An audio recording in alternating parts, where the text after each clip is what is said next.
What would you say is your definition of ownership? Ownership to me is truly just buying your time back and having real financial freedom. This is the Own It Show, where we tell stories of how everyday people made ownership theirs. Hey, everybody. Welcome back to the Own It Show. I'm your host, Justin. And I'm Elise. Welcome to the show. And I'm super excited for our guest today because not only has he been introduced to us by an amazing group of like-minded entrepreneurs, Christian entrepreneurs, but we had the opportunity to see him present. And you know, when you're sitting in front of a great in anything, whether you're watching LeBron James play a basketball game, whether you're watching Tiger Woods hit a golf ball, whether you're watching Tony Hawk hit a 980 flip on a half pipe, whenever you're able to see somebody great lean into their greatness, lean into their gifting, lean into their calling, it's amazing. It is truly amazing to see. And that's what we were able to see Justin Donald do in his presentation and the masterclass that he held on financial freedom not about a week ago. And why we wanted to bring him on, why we wanted to get exposed to him was simply to be able to allow you to see a glimpse into his life, see the way that he thinks, see the way that he lives, see a true mindset shift in how you not only approach financial freedom and the financial component of your life, but also the mindset shift that happens in you and the journey that you go on throughout your entire life to get to that point. It's not something that you have to feel bad about because, quite frankly, Elise and I halfway through go, oh my gosh, we are so far away from where he is. But ultimately, at the end of the day, it's being able to feel like you can relate to that, being able to say, you know what, there is a journey that I can get to, and I'm really curious to figure out what that is. And so without further ado, Justin, it is an absolute pleasure to have you on the Own It Show. And thank you for spending a little bit of time with us and being able to expose your knowledge to our audience. Well, thanks for having me, Justin and Elise. I'm excited to be here. Thanks for the nice introduction. That's a lot of pressure to live up to. Those are a lot of great names. I don't want to be compared with the greats like that, but, really kind and cool to be on your show. You know, we always say that you never give the greatness title to anybody unless they have the results to prove it. So you fit into that category pretty well. Well, thank you. I appreciate that. It's interesting because for most of my adult and professional life, I kept my financial world a bit of a secret. No one really knew what I had done or accomplished because I never wanted it to be about that. I never wanted people to. I never wanted people to care about me because of that.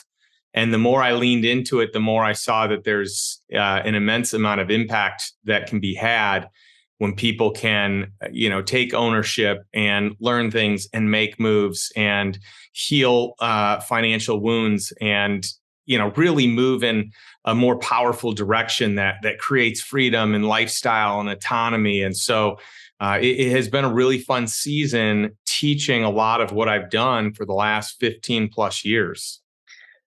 Justin, you talked about something here, and it's something that jumped out at me because for every other guest that we have on, we always talk about different wounds that come up, whether that's through things that have made us feel badly through our upbringing or a divorce or a relational wound or any of these types of things. But financial wounds are real as well. And I'm curious, through your experience, through your teachings, through things that you've seen, what type of people might not even know that they have financial wounds. And so what are these things that you've seen that ultimately can be taught or brought to the awareness of people so that they can start to heal from these and then move forward in a powerful way?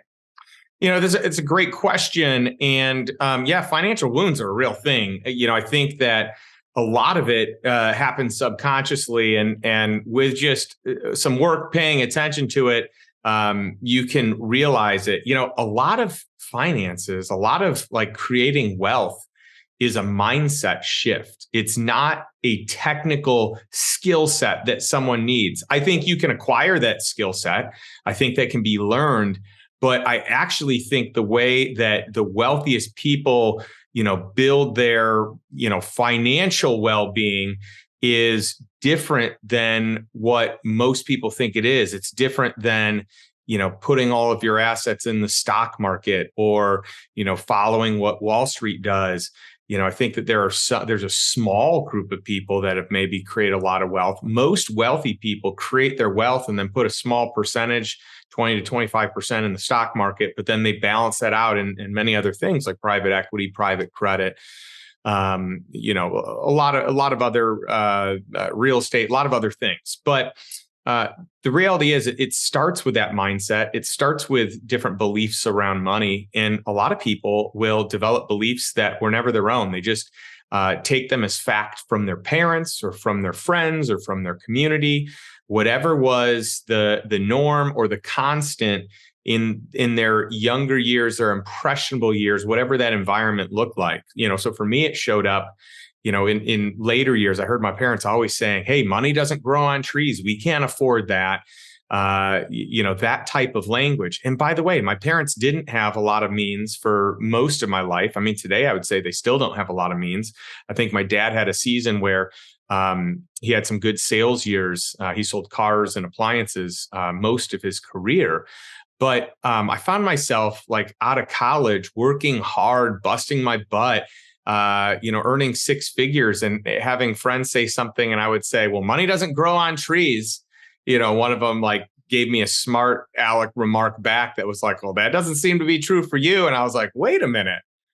Yeah. Why do I even say that? Like, I don't understand why this language exists. And I had to dial back and figure out where it came from. And there's tons of that, more scarce-minded type of financial reality or financial beliefs in my world. And so I had to carve that away and just say, no, actually, I don't want to put those blinders and those limits on what it is, because just one little small mindset shift and everything changes, or it can change. Yeah. And you're speaking my language right now, because, when it comes to the inner energy side of the business, it's all about the beliefs that you hold and how they ultimately create the life that you're living. So kind of what you're referring to here is, as much as we take beliefs from our parents in a financial way, it happens in every single aspect of our lives, right? You could take the way that you approach your health. You could take the way that you approach your relationships, the way that you approach your career. So many of these things are trickled down from generations of our family of origin to ultimately create the life that we have today. And as you said, it's as simple as shifting a mindset, right? Well, maybe I can live in a way where it feels like money grows on trees, right? So for our listeners out there who are like, I'm ready, I want to create that mindset shift, what would you say? And perhaps they're living in more of a scarcity mindset where they feel money might not grow, money doesn't grow on trees, right? They're aligning with that type of a belief, and they're just living that way. What would you say are a couple things they could do from a mindset, not only a mindset, but also a tangible way to create shift and how they view their financial freedom? Great question, Elise. I think the two biggest things are pretty simple. Simple in, practice, maybe not as simple in application, because it creates some, it needs consistency. So I'd say it's education and peer group. So what type of information are you feeding yourself? I think the more that you feed yourself information of people that have a proven track record and a proven path in the area you want to be great in, whatever that area might be. This doesn't have to just be finances and accumulating wealth and freedom. And when I say, wealth, I'm not just talking about money. Money's a component of it, but I'd say time is probably the greatest component of it. Who's buying their time back, creating more time? But health, as you guys know, is a component. Your spirituality, your faith, your emotional health, right? Like all these things are components in this greater word of wealth. And so I think first and foremost, it's educating yourself. It's finding content, because you may not have a peer group right, in your area, or you may not know. I mean, there is one, you just may not know it yet. I would say that is first. But for anyone that has the limiting belief that, oh, I don't know these people, or, oh, they don't exist around me, I think you start by just using authors that have figured it out, people that have training courses or whatever, anyone that has done it, not just, today everyone's a life coach, right? Everyone could coach you. Everyone's qualified, but very few of them have done the thing that you want to do. So I only take, when I coach, when I pay someone, it's because they have done the exact thing that I want to do, not because they label themselves a life coach. Or a financial coach. I want to know that you've accomplished it. But, the overarching, more important category is peer group, because those are the people that are going to impact and influence the way that you think, the way that you act, your belief systems, just like your parents or whoever was most influential in your younger years did. And even people with bad parents, by the way, that would say, I don't have a great relationship. When you really dig down, there's still influence from those people, whoever they viewed as in charge or protectors or whatever it is. And so we need to embrace that today. Who are the people we can learn from today? Who do we want to allow into our circle of influence that will ultimately, whether we want them to or not, will impact and influence our mindset, our education, the things we think about, how big we think, all those things. I think it's really important to touch on something that you just said. And listeners, I want you to really tap into this, write this down, star this moment. And it's find the people who have done the thing that you want to do. And those are the people that you want to learn from. Those are the people you want to get around. Those are the people you want to be exposed to, because I know we've all been burned. We've all been burned by hiring a coach that couldn't get us to where we wanted. We've all been burned by buying the course that promised great returns and ultimately led us down a wrong path. We've all bought the books that we thought were going to be life-changing, and ultimately was information that you could find on the back of a cereal box. And it comes to that place to really find the people who have done the thing that you want to do. And quite frankly, I'll be the first to admit that in my life, that's probably something that I often fell into the category of saying, I don't know who these people are. I don't know where to find them. And being scared or fearful to lean into and commit to somebody as a coach, commit to somebody or commit to a book or commit to a course, because you just didn't know. And it wasn't until I got out of my comfort zone, quite frankly, humbled myself to say, I don't have all the answers. I don't know what I'm looking for. And opened up to some of these people that I saw as experts. And it's not the traditional ones that you would expect. You're not going to the bank and asking your financial advisor, hey, who's the best person that I should listen to for financial advice? They'll say, well, I'm right here in front of you. But we know that that's not the right answer. And it was being able to get into these mastermind groups, and the mastermind groups that have been the best, or the groups that have been the best, or the peer groups that have been the best, are ultimately with the people who have done what you wanted to do. And so, Justin, even I know you've got a group that you work with that is incredible, but for people out there that still fall into this area of, I don't know these people, I don't know where to go, what are some suggestions for people just to start, just to say, hey, go check out website A, B, and C, or book A, B, and C, or group A, B, and C? Yeah, it's a great question, because especially in the financial space, you have a lot of people that they tout their financial expertise, except that they made all their money from the products that they created, not from actually being a good investor, not from the actual investments.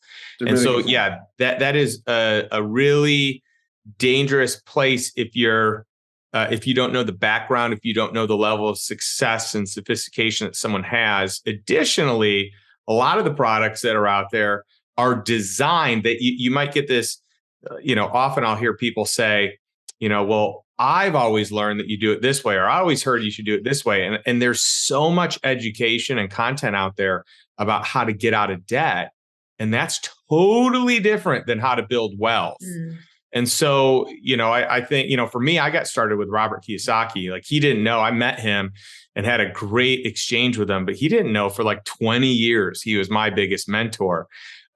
because I just read everything he ever put out, and the book Cash Flow Quadrant was really the biggest game changer for me. And that led to a lot of other people that I read their books and learned and understood. I read Tom Wheelwright's book on tax-free wealth, which is like he actually made taxes easy to understand. And when you can win the tax game, wow, can you ever get ahead? So I just found the people that actually were living what they were preaching, that they made all their money before they ever had any products to sell, books that they wrote, courses that they did. And I think that's important. So for me, like even on all my stuff for the Lifestyle Investor, we give tons of free stuff away because I want to be a place that people can go no matter where they are in their journey, their finances, their net worth. Like none of that matters. It doesn't matter where you start. It matters that you have a desire to move forward, and there should be some education. So find the places where you can get free education or cheap. Podcasts, most of them are free, and then books. Those are relatively cheap. And find people that find the books that have a long history of great ratings and great reviews. The Lifestyle Investor. It's over his left shoulder if you haven't noticed and you're watching on YouTube. So, Justin, I kind of want to switch course here a little bit, because as much as you are an investor and you build your own personal wealth, you've also been through a lot to get there, right? In the entrepreneurial seat that you sit in. And a lot of our listeners are entrepreneurs as well. So can you share with our listeners, maybe a really, really difficult challenge or something you went through that ultimately allowed you to level yourself up to get to where you're at today? Yeah, I look at myself, Elise, as an entrepreneur first and an investor second. I got my start as an entrepreneur, and I've had some endeavors that have gone well, and I've had some that have not gone as well, some that have been rockier than others. I could go through a laundry list of like mistakes or issues or dark seasons in business, but I also feel like those dark seasons helped define who I was and helped me build, resiliency, tenacity, just help define the type of character that I have and the way that I move forward. But yeah, I have started companies with partners that it didn't work out, and we had to go our separate ways, and it was less than amicable. I've had experiences where I worked for a good sized company, and I gave away, all my IP for free, because this was like early on. I didn't even understand the idea of having intellectual property or systems or things that I created. And so I gave it all away for free. And I always wanted to be the guy that helped, only to find out later that, they had no issue disposing of me when they felt like I was a threat to them, which I should have never, they should have never felt that way. But, I think sometimes in a scarcity mindset, you may get worried, well, what if this person no longer wants to be with us? What are they going to do? Are they going to recruit all of our people away? Which that wasn't the case. And I never did. But, there was a nasty season there. So I've had some legal battles, unfortunately. I've had some investments that haven't gone well. Earlier on in my career. And every now and again, you just realize you can't win it all, and so there've been seasons even in business where it's like, is this business even going to make it? Are we going to make it through COVID? Are we going to, so I totally get it. I've been bootstrapped to the gills, and I've been flush with cash and have spent it. Either myself or our partnership agreed to spend it in a way that maybe turned out not to be a very smart way of spending it. So gosh, I feel like I've made all the mistakes, and thank goodness I've been able to learn from hopefully most of them. Yeah, absolutely. And it sounds like as difficult as they are, at the end of the day, they were put on your path to make you a better person and to make you more resilient and to make you more stronger and to hone your own personal skills. I think so. In the season, it never it's hard to look at it that way. Right. Yeah. It never feels like that. Later on in hindsight, it's like, wow, talk about the character shaping and the defining of who I am and the grit that I had to figure out to get through and weather these scenarios. But in the moment, it just always feels horrible. And I'm such a people person. So relationally, when there's a rift, that weighs heavily on me. I mean, it messes up my sleep at night. I wake up in the middle of the night, like that kind of stuff really bothers me even more than, the financial woes, like the relational capital. When that's not right, that gives me the most sleepless nights and creates the most stress in my world.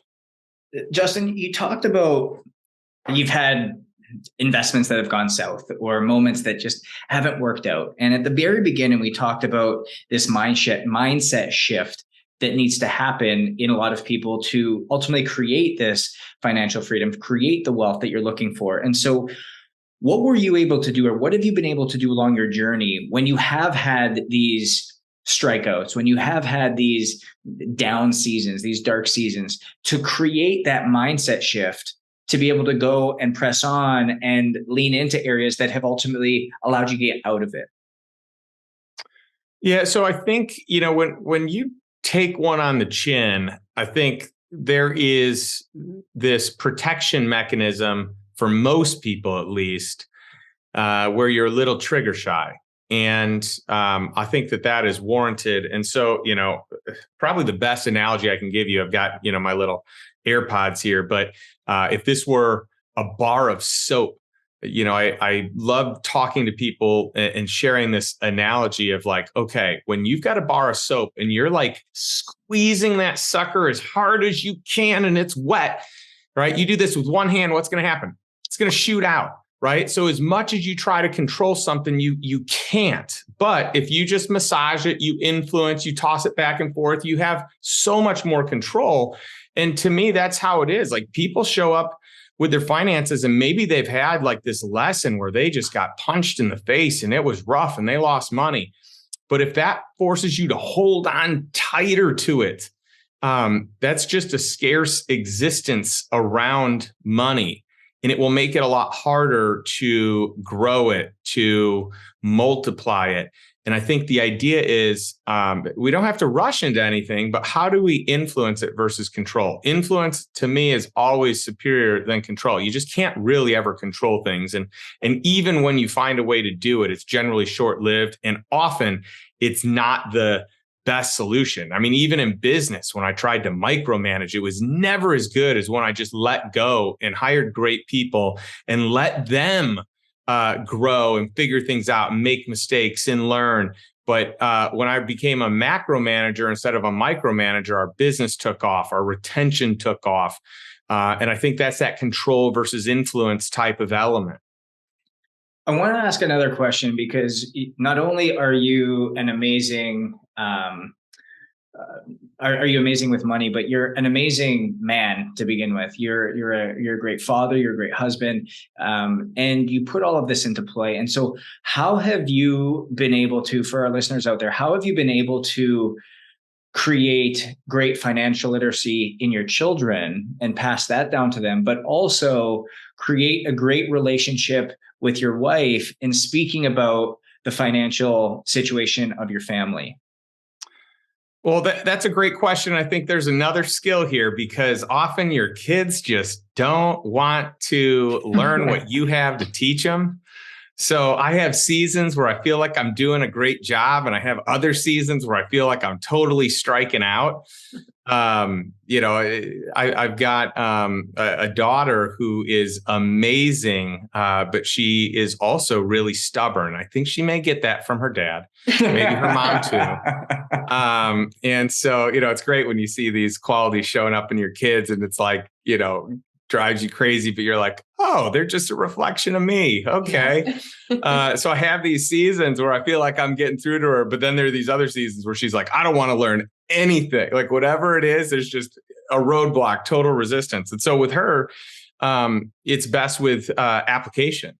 And so we have her do a bunch of business fairs. I mean, she gets to choose if she does them. I mean, we've just helped her understand that this is a way that she can make money. So if she wants to do all these business fairs, which is fun. And this year was the first year where break even finally clicked. I've been talking about break evens, for years. And of course, it was my wife's idea to create a spreadsheet and let her see the numbers as they changed. And so I went to this business fair with her. She had the spreadsheet. We talked her through it. Nothing clicked. But then as she started selling some of her jewelry, she saw the numbers, like the negative of what she owed started to decrease. And then, she was like $17 away. And she's like, oh, I'm only $17 away from making money, Dad. And I'm like, yes, exactly right. And then she got excited. She's like, Dad, I just hit the break even. So now is everything profit? Yes. And so now it's like this real world tangible experience because she's like typing it in, entering the numbers when she sells. And then it's like, whoa. So she made $76, but she watched it compute in a spreadsheet the whole way. So that was like the most success that I've had helping her understand that. But I mean, I've tried doing everything. I took her to a bank. I was like, check this out. Here's the bank. Here's the vault.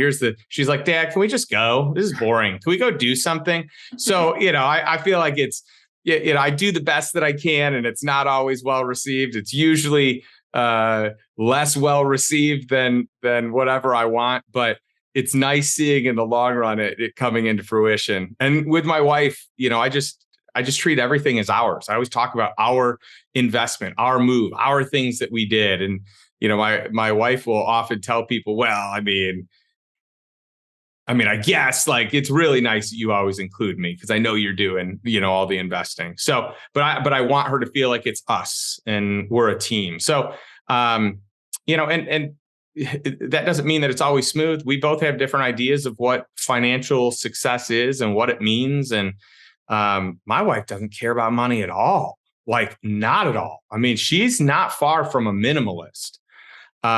So stuff, possessions, finances, that means like just nothing to her. She wants quality time. She wants to build a family.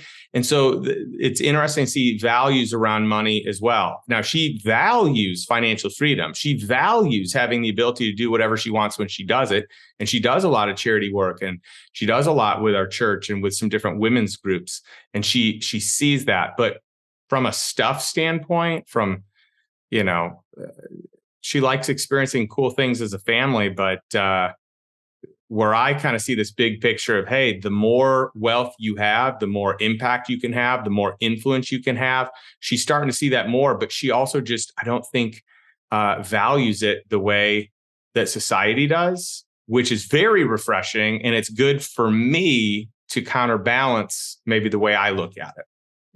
Yeah, it's really interesting to have that dichotomy in a relationship, to be aligned in your values, but to come from it from two very different focuses. You so focused on that, and her so focused on the family and time freedom, time wealth, ultimately, which it sounds like is a really powerful marriage of the two of you. One of the things that, as I'm sitting here listening to you, and obviously I heard your story in the masterclass last week, but if I were a listener, I would be wondering, Justin, what was it? Like, what was the thing that made you change your life from having a full-time job to seeking financial freedom? And what were the first few steps that you took to get there? What would that be? Or what was that? Yeah, so I can share, what it looked like for me. I think there are a lot of different ways to do it. I think there's a lot of different case studies. So I'll share mine. And hopefully that can be a path that many people can say, well, hey, at least Justin, and I know a bunch of other people have taken this path. So at least Justin and many of his mentors and people he knows have done this. But for me specifically, I really just had a bad experience with a financial advisor. And it wasn't the advisor's fault. It was just more the corruption and manipulation that exists in Wall Street in general, where the education that we get really stems from Wall Street, the financial industry, banking industry. And so there's this certain education that most people have. and it's kind of taught as absolute when in reality it's nowhere close to that.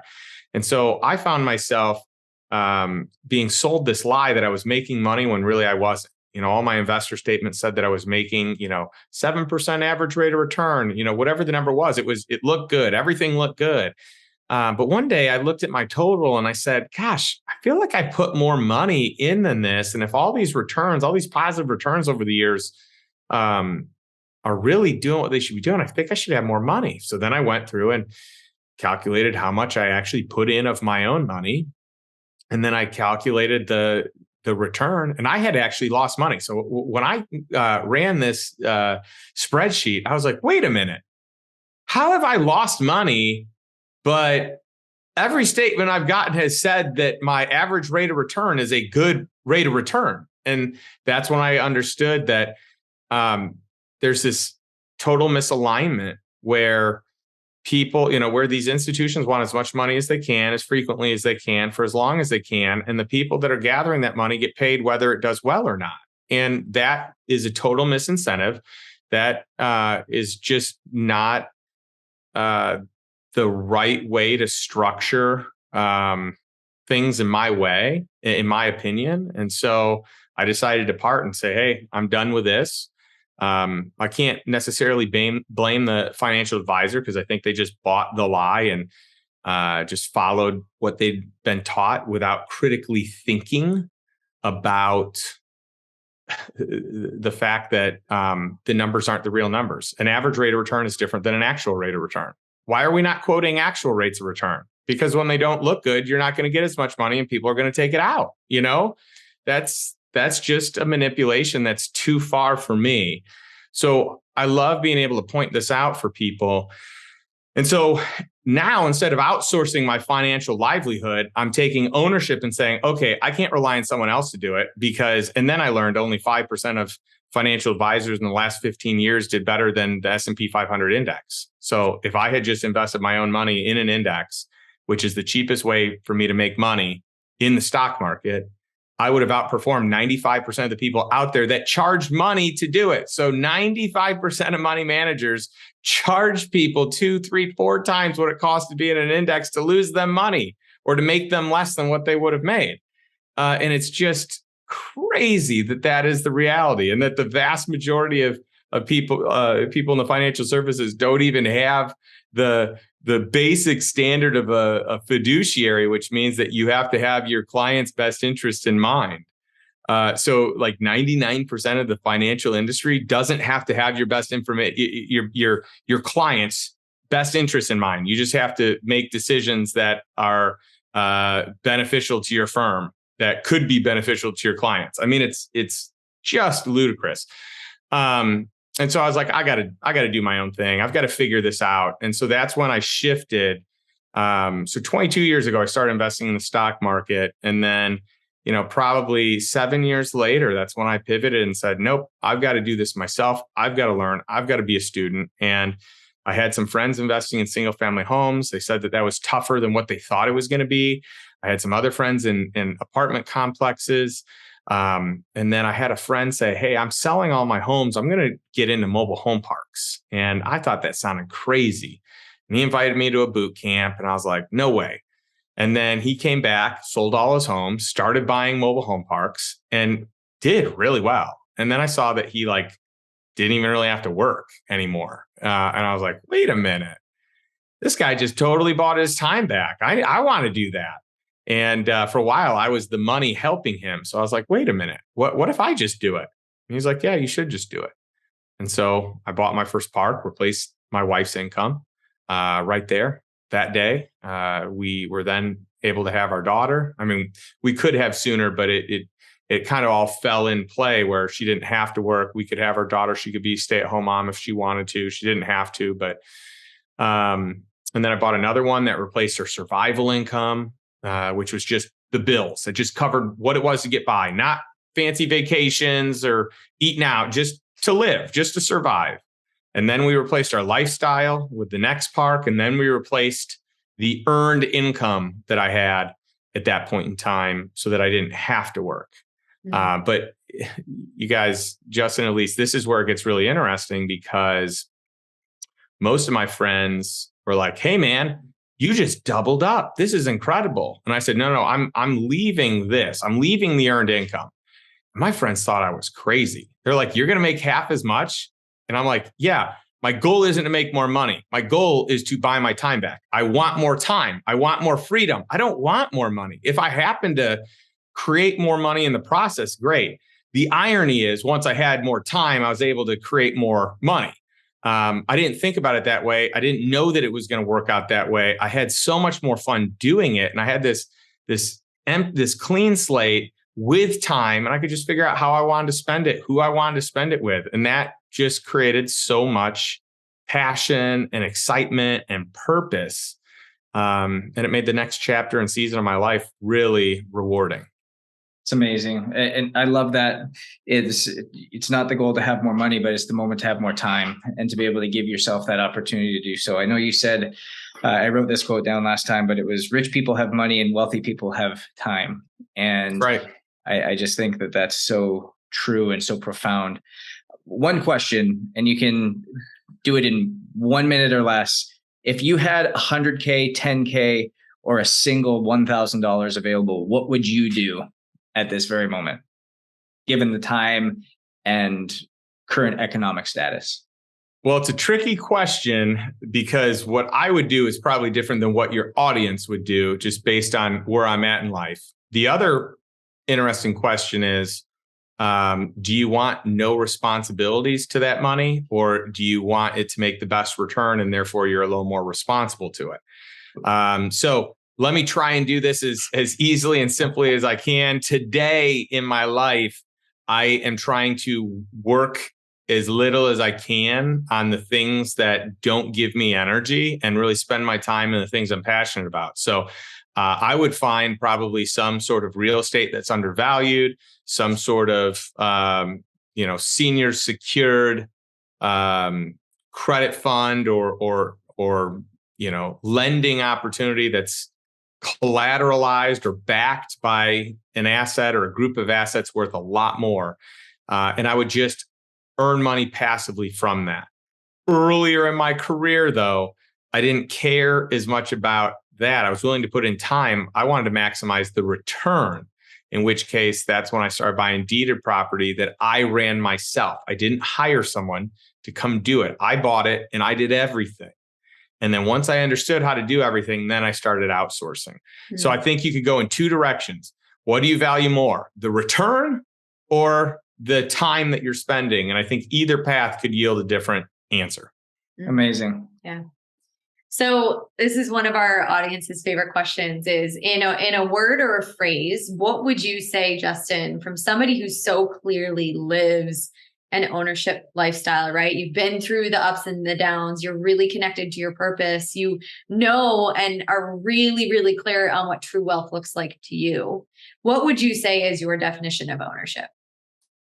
Ownership to me is truly just buying your time back and having real financial freedom, being able to live life on your terms with those you love most, doing the things that you love most. And I think when you own your time, when you buy it back, when you're no longer a slave to your job, your business, to security and safety and what always has been, or the routine, I think when you can break free of that and kind of exit that rat race, that's when the magic begins. It's amazing. Justin, where can people find you? Where can people find your courses? Where can people find your books and everything else that you're putting out? Because listeners, do not sleep on this. Do not step back on this. Do not be afraid to lean into this, because Justin's got such a wealth of knowledge and high quality information, usable information, digestible information, applicable information that you can instill into your life. So Justin, where would you want to direct them? Well, I've got all kinds of things for people in different places in their life. If you go to lifestyleinvestor.com, you can find everything. So I've got a blog that's obviously free. I've got a podcast called The Lifestyle Investor. That's free. I've got a book. And for anyone that wants a free copy, they just have to pay for shipping.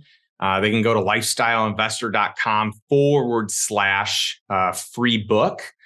And all the proceeds of that book go to organizations that stop human trafficking. So whether you buy it on Amazon or you buy it, you pay shipping to get it, it goes there. But on my website, there's master classes, one on passive income, one on mobile home park investing. There's an online course. We have a mastermind that's pretty high ticket. So the application process is pretty long, and we make sure that we find the right people.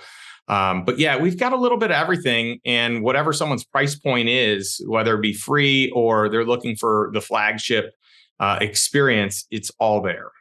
It's amazing. And guys, I really encourage you just to take advantage of that, lean into that, because it is so powerful in where you can go, and there's something for everybody. It meets you exactly where you are. So as you go forward and you lean into this world that maybe you haven't been attuned to before, you maybe haven't been aware of, you haven't been focused on, it's okay to level yourself up. It's okay to come in as a beginner. It's okay to look like you don't know what you're doing, because that is your first step to being able to really, truly take a hold of something new.